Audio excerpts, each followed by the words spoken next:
Hello friends, welcome back to my channel S M learning by Selim.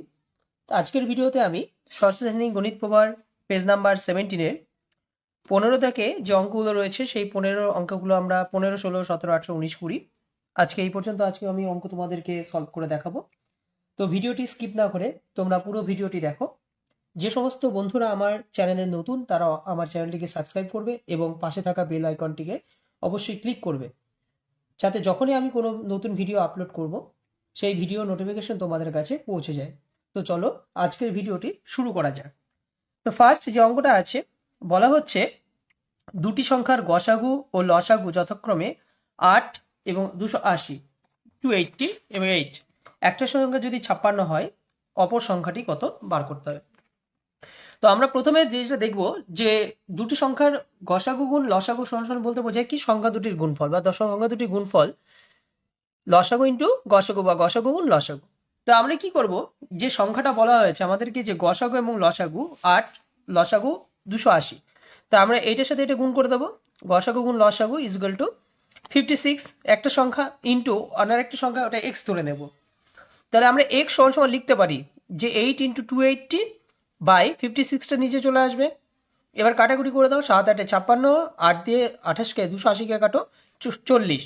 তাহলে x এর মান কত বেরোচ্ছে? 40। অতএব দ্বিতীয় সংখ্যাটি, যেটা আমরা এক্স ধরেছিলাম, তো দ্বিতীয় সংখ্যাটি কত বেরোচ্ছে? 40।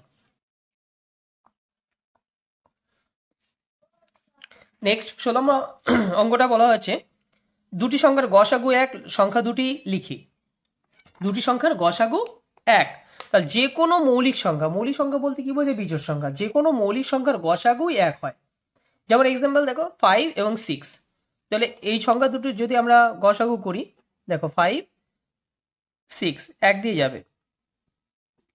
এই সংখ্যাগুলোকে সেই সংখ্যা এবং এই সংখ্যা ছাড়া, এক ছাড়া অন্য কোনো সংখ্যা দ্বারা ভাঙা যাচ্ছে না। তো আমরা লিখতে পারি যে কোনো দুটি মৌলিক সংখ্যার গসাগু এক, তার সংখ্যা দুটি 5 6 অথবা 7 8, আরও রয়েছে, তোমরা যে কোনো একটা লিখে দেবে, 5 6 অথবা 7 8, 5 6 অথবা 7 8 লিখে দেবে। নেক্সট 17 নম্বর অঙ্কটা বলা হয়েছে 48টি রসগোল্লা। 17 নম্বর অঙ্কটায় কি বলা হয়েছে দেখো, 48টি রসগোল্লা, 64টি সন্দেশ কোনোটি না ভেঙে সবচেয়ে বেশি কতজনকে দিতে পারবে। তাহলে 48টি রসগোল্লা, 64টি সন্দেশ, যদি যখনই এই অঙ্কটা দেবে তখন তোমরা কি করবে, এই অঙ্কটার গসাগু বার করবে। ঠিক আছে, দেখো আমি গসাগু তোমাদের করে দেখিয়ে দিয়েছি।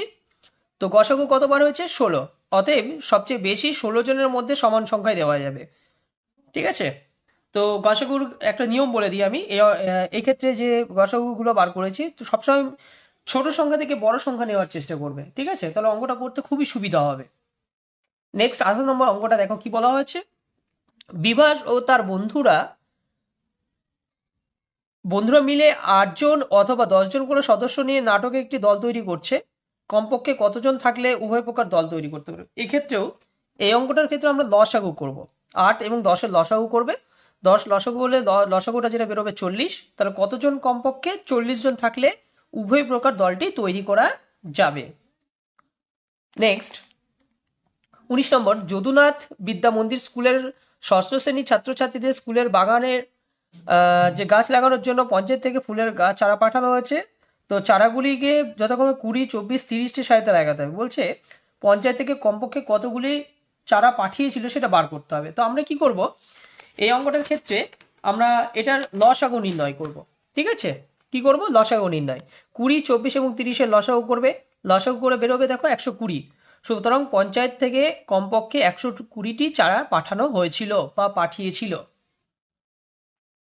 নেক্সট আছে কি, লাস্ট অঙ্ক এই পেজে, একটি ইঞ্জিনের সামনের চাকার পরিধি যদি 14 ডেসিমিটার হয়, পিছনের চাকার পরিধি যদি 35 ডেসিমিটার হয়, কমপক্ষে কত পথ গেলে চাকা দুটি একই সঙ্গে পূর্ণ সংখ্যকবার ঘোরা সম্পূর্ণ করবে। তো আমরা প্রথমে এই যে সামনের চাকার পরিধি এবং পিছনের চাকার পরিধি, এই দুটোর লসাগু করব। লসাগু করে কত বেরোবে? 70 বেরোবে। 14 এবং 35-এর লসাগু বেরোবে হচ্ছে 70। তো অতএব কমপক্ষে 70 ডেসিমিটার যদি পথ যায়, তাহলে চাকা দুটি একই সঙ্গে পূর্ণ সংখ্যকবার ঘোরা সম্পূর্ণ করবে বা সম্পূর্ণ করবে। ভিডিও আজকের ভিডিওতে অঙ্ক এই পর্যন্তই। আমি অঙ্কগুলো আরেকবার তোমাদেরকে দেখিয়ে দিচ্ছি, রিপিট করছি। দেখো, তোমরা ভালো করে নোটস করবে। যদি কোনো অঙ্ক বুঝতে অসুবিধা হয় অবশ্যই আমাকে কমেন্টের মাধ্যমে জানাবে। আমি পরবর্তী ভিডিওতে আবার এই অঙ্কগুলি করে সমাধান করে দেখিয়ে তোমাদের বোঝানোর চেষ্টা করব।